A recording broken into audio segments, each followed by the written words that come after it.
This is the Forex relative strength analysis for March. This is a moving average ranking system that I came up with a couple of years ago.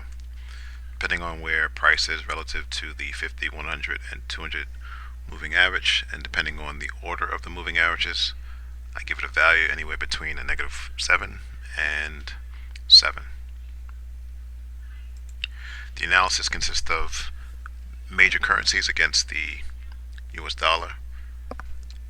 And with that said, we're going to start with the Aussie dollar. Aussie dollar right now is between the 200 and 100.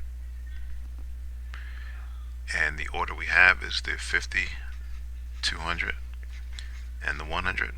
So if we go to the table, the 50, 200, 100, and prices between the 200 and 100, so we give that a -2.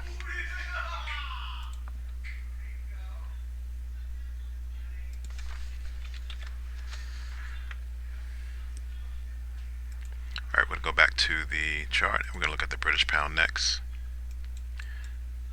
And the British pound is between the 200 and 50, 200 and 100.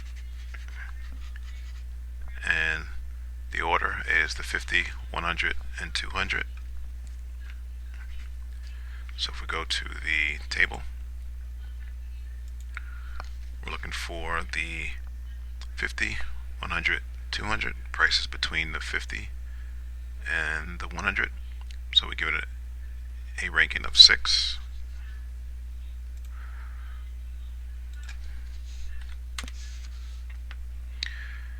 Okay, we'll go back to the chart. Next on the list is the Canadian dollar. Now the Canadian dollar is below the 200, 50, and 100. So if we go to the table, 200, 50, and 100 in that order, price was below the 100. So we give it a -3 plus -2, that's a -5.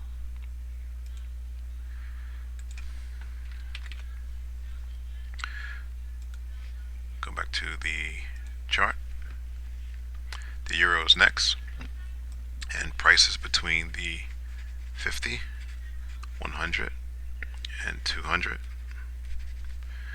We go to the chart. The order was 50, 100, 200. Price was between the 50 and the 100. So we give that a 6.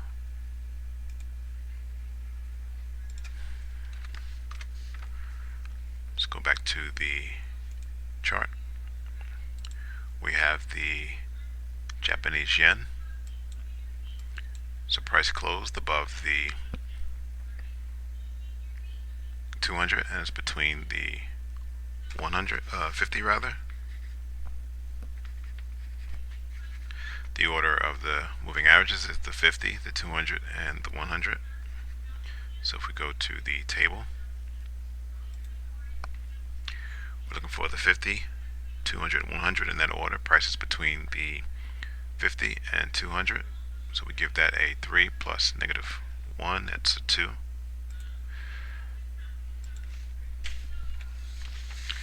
Okay, next is the New Zealand dollar.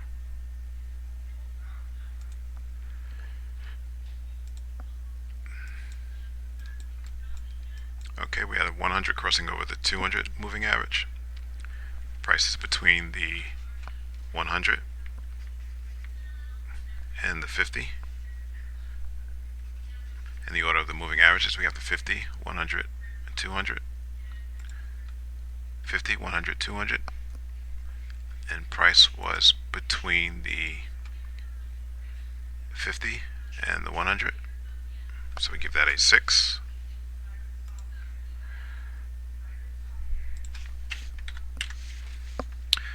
Last but not least, we have the Swiss franc.